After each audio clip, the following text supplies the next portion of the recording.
Hello student, आज हम second chapter शुरू करते हैं आपके सिलेबस में।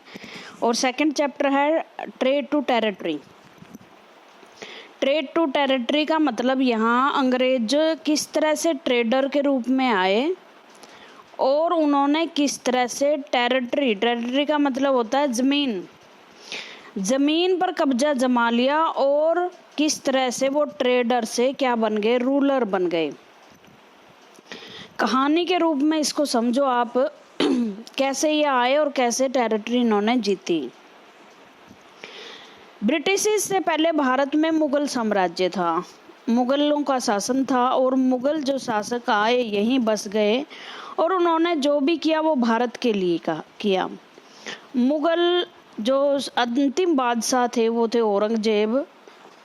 औरंगजेब ने भारत की जो टेरिटरी है उसको उत्तर में अफगानिस्तान से लेकर और दक्षिण में जो चोल साम्राज्य है उसको छोड़कर यहाँ तक सारे भारत में उसका साम्राज्य था। सारे भारत में उसका साम्राज्य फैला हुआ था। जो मुगल शासक थे, अंतिम पावरफुल शासक माना जाता है औरंगजेब को। तो इनका शासक जो है की टेरिटरी बहुत ज़्यादा फैली हुई थी और जैसे ही 1907 में उनकी डेथ हुई तो उसके डेथ के बाद कोई भी भारत में ऐसा मुगल सम्राट नहीं हुआ जो इतनी बड़ी टेरिटरी को संभाल सके। दूसरी बात, राजगद्दी पाने के लिए बहुत सारी षड्यंत्र राजमहलों में शुरू हो गए और कोई भी राजा जो है वो लंबे समय तक शासन नहीं कर पाया और कुछ ऐसी शक्तियों का दबदबा मुगल दरबार में हो गया जो एक शासक जो उनके खिलाफ चलता उसको मरवा देते और शासक बदलते रहे। भारत में जो यूरोपियंस हैं उनका जो आना जाना आवागमन था व्यापार के लिए वो 1498 में जब कोलंबस ने खोज की, उसकी रूट की, व्यापार के लिए रूट की, उसी टाइम शुरू हो गया और उसके साथ साथ बहुत सारी कंपनियां भारत में आ गई और जिसमें ब्रिटिश कंपनी भी एक थी।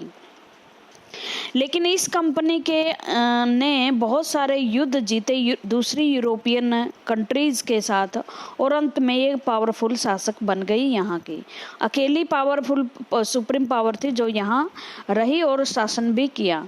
अब ये कैसे संभव हुआ? जैसे ही औरंगजेब की डेथ हुई और उसके जो वंशज सक्सेसर थे, उत्तराधिकारी थे, वो सही ढंग से शासन नहीं कर पाए। इस वजह से भारत के जो दोबारा से जो क्षेत्रीय शक्तियां थी, रीजनल पावर थी, वो उभरी। जो सूबेदार या जो ऑफिसर थे जो शासन संभालते थे औरंगजेब के समय डिफरेंट क्षेत्र का, वो अब औरंगजेब के मरने के बाद जो है वो वहाँ के एक्चुअल शासक बन गए। पहले वो एक्चुअल शासक नहीं थे, पहले तो सिर्फ औरंगजेब के वो ऑफिसर थे जो भिन्न भिन्न राज्यों में काम कर रहे थे। तो इसी तरह से जो है टेरिटरीज बनी। ये जो एक साम्राज्य था और दिल्ली जिसकी राजधानी थी वो बिखर गया और क्षेत्रीय राज्य पैदा हो गए। जैसे यहाँ बंगाल में मुर्शिद कुली खां का शासन हुआ। जो अहमदाबाद का शासन था वो दोबारा से यहाँ उदय हुआ। मराठे, यहाँ राजपूतों ने अपना शासन स्थापित किया। तो जगह जगह जो राजा, पंजाब में जो था, थोड़े नॉर्थ भारत में सिखों ने अपना साम्राज्य स्थापित किया।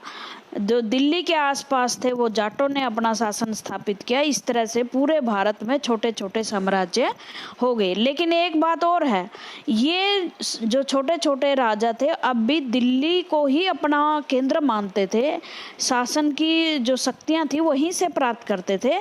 लेकिन अपने क्षेत्रों में ये ऑटोनोमस हो चुके थे, स्वायत्त हो चुके थे कि अपने डिसीजन खुद ले। जो औरंगजेब के समय में वो खुद डिसीजन नहीं ले सकते थे, वो तो ऑफिसर के रूप में काम करते थे।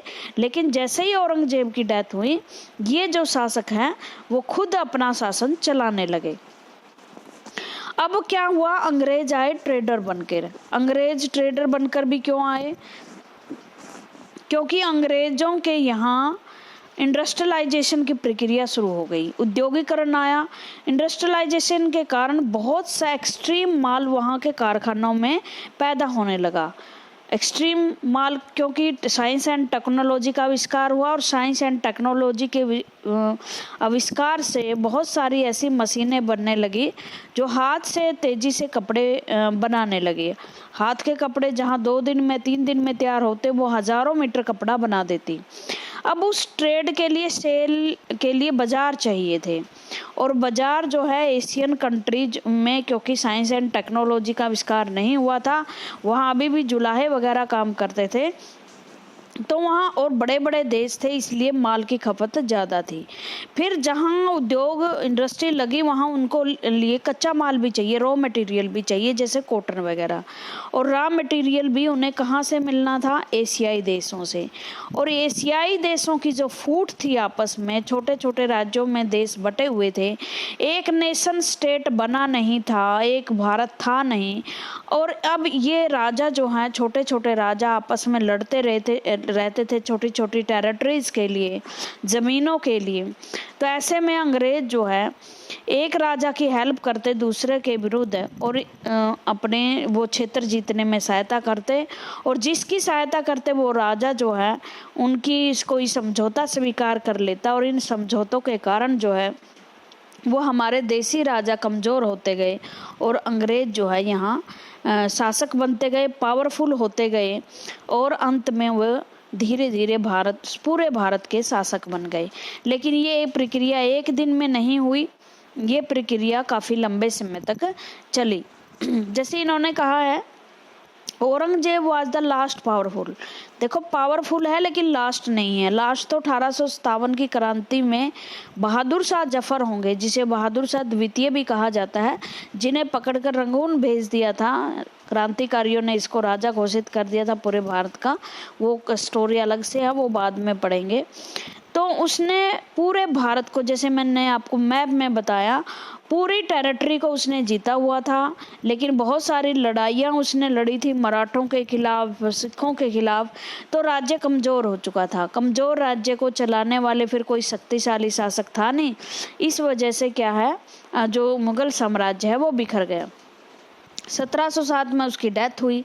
जो मुगल गवर्नर थे, अब तक गवर्नर थे वही सूबेदार वगैरह, जमींदार थे, वो पहले तो अथॉरिटी इस्तेमाल करते थे राजा की सहायता से, लेकिन अब उन्होंने अपने जिस राज्य का वो सूबेदार था उसमें वो मोस्ट पावरफुल शासक बन गया और अपना अलग से राज्य स्थापित कर लिया। अब दिल्ली जो है एक सेंटर नहीं रही पावर का, सेंटर की जो पावर जो है वो भिन्न भिन्न राज्यों में बिखर गई। सबसे पहले जो अपने आप को स्वतंत्र घोषित किया वो था मुर्शिद कुली खां, जो बंगाल के नवाब बने। By the second half of the 18th century, 18th century के हाफ के बाद however a new power were emerge to the political horizon the British did you. और इसके साथ साथ देखो मैंने बताया ना कि जो देसी राजा थे वो तो शासन कर ही रहे थे, साथ में एक और पावर जो भारत में आई वो कौन सी थी? British power. वो भी अपना व्यापार के लिए जगह जगह हेल्प मांग रही थी, समझौते कर रही थी। दूसरी जो कंपनी, यूरोपियन कंपनी आई, उनसे लड़ रही थी ताकि अपनी ट्रेडिंग जो पैटर्न था उसको बढ़ा सके। तो इस चैप्टर में हम देखेंगे कि किस तरह उन्होंने अपना ट्रेड बढ़ाया और ट्रेड के साथ टेरिटरी भी हासिल की। इस चित्र में बहादुर शाह जफर को दिखाया गया है। बहादुर शाह जफर मैंने आपको बता दिया कि 1857 की क्रांति में बहादुर शाह जफर को जो सैनिक भिन्न भिन्न छावनियों से चले वो दिल्ली पहुँचे अंग्रेज़ों के विरुद्ध क्रांति करते हुए, और क्रांतिकारियों ने बहादुर शाह जफर को अपने देश का राजा घोषित कर दिया। उन्होंने कहा कि हम अंग्रेज़ों को अपना रूलर नहीं मानते, हमारा जो रूलर है अभी भी मुगल रूलर जो है शासक ही है, बहादुर शाह जफर है। लेकिन बहादुर शाह बहुत बुजुर्ग हो चुके थे, कोई पावर थी नहीं, वैसे सिंबल थे। जल्दी ही अंग्रेज़ों ने उसे बंदी बना लिया और बंदी बनाकर उन्हें, जो आजकल म्यांमार है, उसकी राजधानी रंगून भेज दिया और अंतिम शासक जो मुगल है वो भी खत्म हो गए थे। ईस्ट इंडिया कंपनी कैसे भारत में आई? 1600 ईस्वी में, 16 सेंचुरी में जो क्वीन थी वहाँ शासन स्थापित हो गया था, लेकिन क्वीन के पास पावर बहुत कम थी। तो पहले इन कंपनियों को समुद्र पार व्यापार करने की इजाज़त नहीं थी, लेकिन जैसे जैसे यूरोप में इंडस्ट्रियलाइजेशन आया और इंग्लैंड में भी, तो ट्रेडर्स ने दबाव डाला कि जी हमें बाहर व्यापार करने की इजाज़त दे दें आप। तो जो क्वीन एलिजाबेथ थी उस टाइम रूलर थी इंग्लैंड की, तो उन्होंने ग्रांट कर दिया एक प्रपत्र ईस्ट इंडिया कंपनी को। सिर्फ ये एक ही कंपनी आई थी इंग्लैंड से कि यही एक कंपनी जाएगी जो एशिया और अफ्रीका और लैटिन अमेरिका में वो अपना व्यापार करेगी, दूसरी कोई कंपनी इंग्लैंड से आएगी नहीं। This meant no other trading groups in England could complete with the East India company. लेकिन इसका मतलब ये नहीं था, इसे चार्टर दिया गया। चार्टर का मतलब एक प्रपत्र होता है जिसमें अलाउ किया जाता है कि आप जाओ और अक्रॉस द ओशन, समुद्र से पार व्यापार कीजिए। लेकिन इसका मतलब ये नहीं था कि यूरोप से यही कंपनी आई। अब जो इंग्लैंड की रानी थी वो अपने देश के लोगों को तो रोक सकती थी व्यापार करने से, लेकिन जो दूसरी शक्तियां थी व्यापार से आ रही थी, जिसमें डच थे, स्पेनिश थे, पुर्तगीज थे, वो भी तो आ रहे थे, उनके साथ भी तो कंपटीशन था। तो एक शब्द आता है mercantile trading companies in those day made profit, क्योंकि उस टाइम एशिया के साथ व्यापार करने से बहुत ज़्यादा फ़ायदा हो रहा था मर्चेंट की कंपनियों को। जैसे कि बताया जाता है कि जो यूरोपियन कंपनी है उनको बताया जाता है कि 1498 में जब यहाँ ये पुर्तगाली जो नाविक था वास्को डी गामा वो भारत में आया, तो वो मिर्च मसाले और काली मिर्च और मसाले हैं कर्नाटक और केरल से भर के लेके गया। उसे कई गुना फ़ायदा वहाँ बेचने से, ये सब मसाले बेचने से उसे कई गुना फ़ायदा हुआ। तो धीरे धीरे दूसरी कंपनियों ने भी सोच लिया कि एशिया से व्यापार जो से है वो बड़ा फ़ायदा होने वाला है। और जिस रूट से वो आए वो ये रूट था, जैसे ब्रिटेन से वो आए प्रशांत महासागर से इंग्लिश चैनल को पार करते हुए और अटलांटिक महासागर से होते हुए कैप ऑफ गुड, ये अफ्रीका है, अफ्रीका में गए कुछ, और फिर भारत में आए और भारत में ये अरब सागर और उसके बाद हिंद महासागर में गए। और एशिया ही नहीं बल्कि देखो आप पूरा चाइना, इंडोनेशिया, लाओस, कंबोडिया, ये साउथ ईस्ट एशिया के देश हैं, वहाँ तक उनका व्यापार फैला। समुद्री मार्ग के कारण उनका आसान हो गया व्यापार करना, क्योंकि देखो व्यापार तो वो यहाँ से भी कर सकते थे, रूट बहुत छोटा होता, लेकिन यहाँ से अगर आते तो बहुत सारे देशों को टैक्स देना पड़ता उनको। जिस ट्रेडर जो होते हैं जिस देश से गुजरते हैं उस देश को टैक्स देना होता है। इस वजह से उन्होंने समुद्री रास्ता तलाश किया। अटलांटिक महासागर से होते हुए वो हिंद महासागर में पहुँचे। उसके बाद है एक ग्रोसरी वर्ड दिया हुआ है मर्चेंटाइल। क्या होता है? एक बिजनेस होता है, बिजनेस इंटरप्राइजेज, तो बहुत बड़ी बड़ी कंपनियां होती हैं और बहुत ज़्यादा प्रॉफिट कमाती हैं चीज़ों को खरीद या बेचकर। सस्ते दामों पर खरीदते हैं, महंगे दामों पर बेच देते हैं। इसे क्या कहते हैं? मर्चेंटाइल ट्रेडिंग कंपनियां बोलते हैं। उसके बाद है इस रॉयल चार्टर जो महारानी ने ईस्ट इंडिया कंपनी को दिया, उससे जो जहाज भर भर के यूरोपियन देशों के और इंग्लैंड के व्यापारियों के, यूरोपियन कंट्रीज़ को तो खैर क्वीन क्यों देगी, उनके तो अपने देश की जो पावर थी वो देगी चार्टर। ईस्ट इंडिया कंपनी के जो जहाज है वो आए और अफ्रीका का चक्कर काटते हुए गुड होप, मैंने अभी बताया कैप ऑफ गुड होप पहुँचे एंड क्रॉस्ड इंडियन ओशन, हिंद महासागर को पार करते हुए the Portuguese had already establish their presence in the western coast. और भारत के, मैंने बताया था, गोवा में कालीकट के समीप जो है पुर्तगीज आए थे, वास्को डी गामा आए थे। तो वेस्टर्न जो कोस्ट था भारत का, ये वेस्ट है, ये ईस्ट है, और यहाँ वो अपनी जो पावर है वो इस्टेब्लिश्ड कर चुके थे, क्योंकि वो गोवा में पहले आ चुके थे, अपना बेस स्थापित कर चुके थे। In fact it was Vasco da Gama, a Portuguese explorer who had discovered this sea route to India in 1498। By the early 17th century the Dutch too were exploring the possibility of trade in Indian ocean. उसके बाद Dutch आए और उन्होंने भी trading किया, यहाँ व्यापार की संभावनाएं तलाश की। सून द फ्रेंच ट्रेडर, फ्रांसीसी कंपनियां भी भारत में आ गई। This problem was that all the companies were interested to buying the same thing. सारी प्रॉब्लम ये थी कि सारी जितनी भी यूरोपियन कंपनियां आई थी वो एक ही माल खरीदना चाहते थे।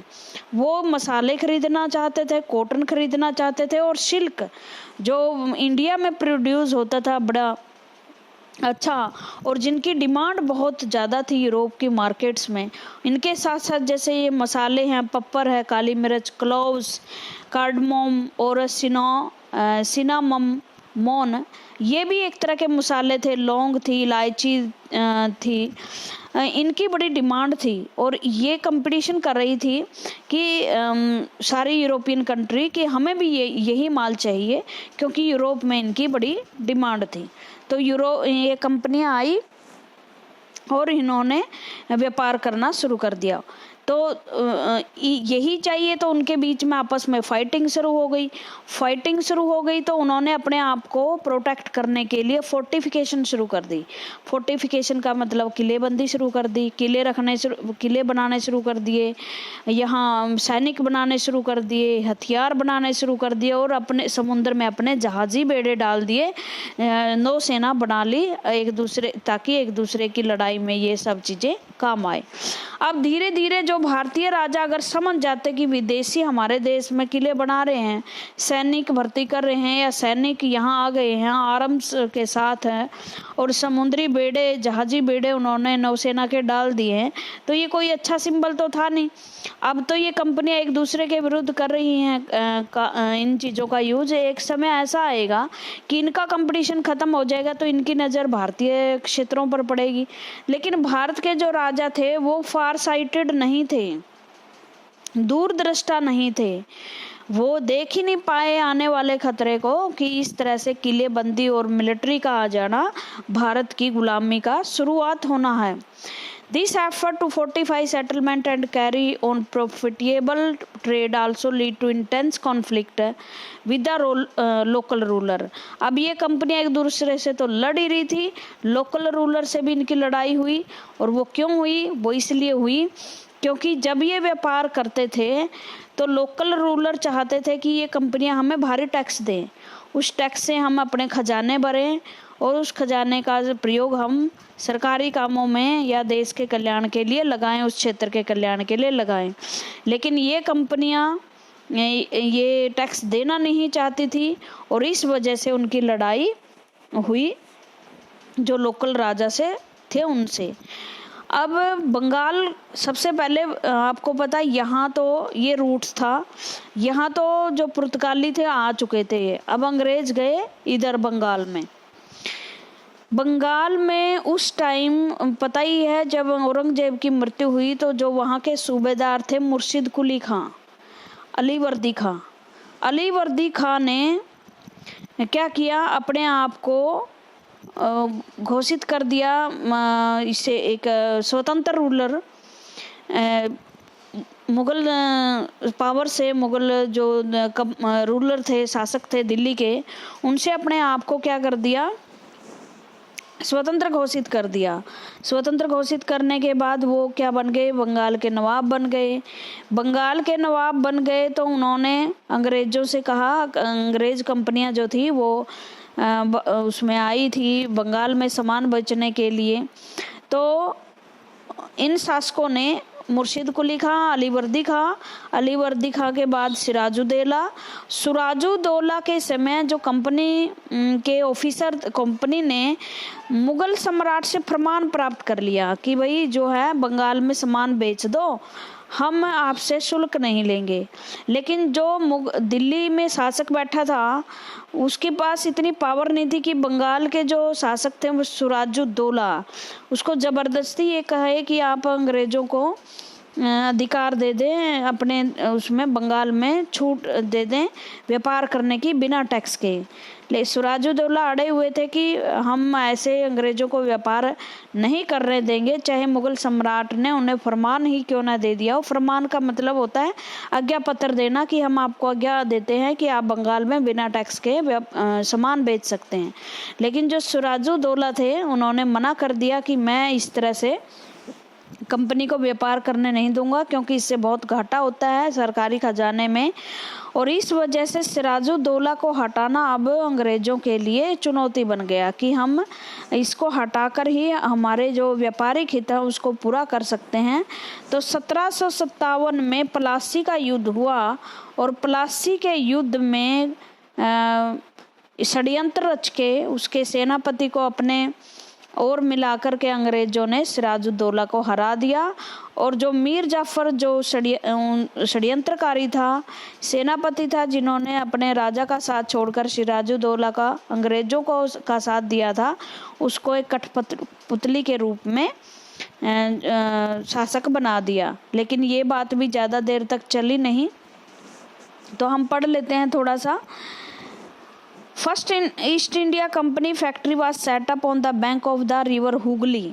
हुगली रिवर आपको पता है बंगाल में बहती है। 1651 में सबसे पहले इंग्लिश फैक्ट्री बनी। ये छोटे छोटे वेरी शॉर्ट आंसर क्वेश्चन बनेंगे, आप याद कर लेना, बड़े अच्छे फैक्ट दिए हुए हैं। हुगली की नदी के किनारे सबसे पहले अपनी फैक्ट्री बनाई इन्होंने, और फैक्ट्री के बाद इन्होंने इसको फैक्ट्री कहा जाता था जहाँ पर माल वगैरह वहाँ रखा जाता। वेयर हाउस होता है एक किस्म का, वेयर हाउस माने जहाँ वस्तुएं रखी जाती हैं, बनाई जाती हैं और वहीं से एक्सपोर्ट भी की जाती है, मतलब यूरोपियन जहाज़ों में लादी जाती हैं, यूरोप भेजी जाती हैं। जहाँ फैक्ट्री हैं वहीं कंपनी के ऑफिशियल रहते हैं, ऑफिसर रहते हैं। और जैसे ही उनका ट्रेड एक्सपेंड हुआ, the company persuaded merchant and traders to come and settle near the factory. जैसे जैसे ट्रेड एक्सपेंड हुआ तो उन्होंने मर्चेंट व्यापारियों और ट्रेडर्स को उन्होंने कहा कि आप यहीं आ जाइए और यहीं सेटल हो जाइए। 1696 में it began building A fort. अब वो किले बनाने शुरू कर दिए उन्होंने। देखो, किले बनाने के लिए उन्होंने ज़रूरत भी महसूस नहीं की कि किसी भारतीय राजा से परमिशन ले लें। क्यों? क्योंकि जो मुग़ल सम्राट था उन्होंने 2 year later it bribed Mughal official, क्योंकि उस टाइम मुग़ल शासक कमज़ोर हो चुके थे, जो मुग़ल ऑफिसर थे वो भ्रष्टाचारी हो चुके थे और उन्होंने घूस देकर, रिश्वत दे करके, करप्शन दे करके कंपनी की जिम्मेदारी जो है वो 3 गांव की जिम्मेदारी ले ली। मतलब बंगाल को धीरे धीरे उन्होंने अपने अंडर में लेना शुरू कर दिया और जो मुग़ल ऑफिसर थे उनसे 3 गांव की जिम्मेदारी ले ली। ज़मीन पहले यहीं मिली उनको और इस 3 गांव की जिम्मेदारी ने आखिर भारत का शासक उन्हें बना दिया। तो मुग़ल ऑफिसर आए, उन्होंने कंपनी की जिम्मेदारी ले ली 3 गांव की, और उनमें से एक गांव था कालीकत्ता, जिसे आजकल कोलकाता बोलते हैं, जो पश्चिम बंगाल की राजधानी है। मुग़ल सम्राट औरंगजेब से ही उन्होंने एक फरमान प्राप्त किया था। फरमान का मतलब होता है आज्ञा पत्र, जिसके तहत उन्हें बंगाल में व्यापार करने की इजाज़त मिल गई थी। व्यापार करने की मिली थी उन्हें। ये नहीं था कि टैक्स की छूट या दूसरे वहीं का शासक बनने की, सिर्फ कि आप व्यापार कीजिए। एक रॉयल ऑर्डर होता है फरमान, ये दिखा हुआ है royal order. The company tried continuously to press for more concession and manipulated existing privilege. अब क्या है, औरंगजेब की तो डेथ हो गई इन्होंने, अब कंपनी और चाहती थी कि ज़्यादा से ज़्यादा हमें और कंसेशन मिले और छूट मिले और अधिकार मिले, इसके लिए वो प्रयास करने लगी। और उन्होंने एक और फरमान जारी करवा दिया औरंगजेब से कि औरंगजेब ने उन्हें कंपनी को ट्रेड का राइट ही नहीं दिया फ्री, बल्कि जो कंपनी के उनका गलत फ़ायदा उठाया कंपनी के ऑफिसर ने। जो फरमान था उसकी आड़ में जो अंग्रेज अफसर थे उन्होंने खुद का व्यापार भी शुरू कर दिया। और खुद के व्यापार से, चलो अंग्रेज कंपनी व्यापार कर रही थी, उससे जो घाटा हो रहा था वो तो सहन भी कर लें कि कोई बात नहीं जी, उसने औरंगजेब ने ये फरमान जारी किया है। लेकिन जो ऑफिसर कर रहे थे उससे तो और भी व्यापार को घाटा होने लगा। और बंगाल का जो रेवेन्यू था, बंगाल का राजस्व रेवेन्यू होता है जो टैक्स लिया जाता है, जो सरकारी पैसा लोगों द्वारा सरकार को दिया जाता है और उससे कल्याणकारी काम राजा करता है, उसे राजस्व बोलते हैं। और उसका बंगाल का जो नवाब था मुर्शिद कुली खां, उसने प्रोटेस्ट किया इस बात का। जो फर्स्ट शासक था बंगाल का वो मुर्शिद कुली खां था। उसके बाद अलीवर्दी खां के बाद सुराजुद्दौला के बाद मीर जाफ़र और फिर मीर कासिम अंतिम नवाब था।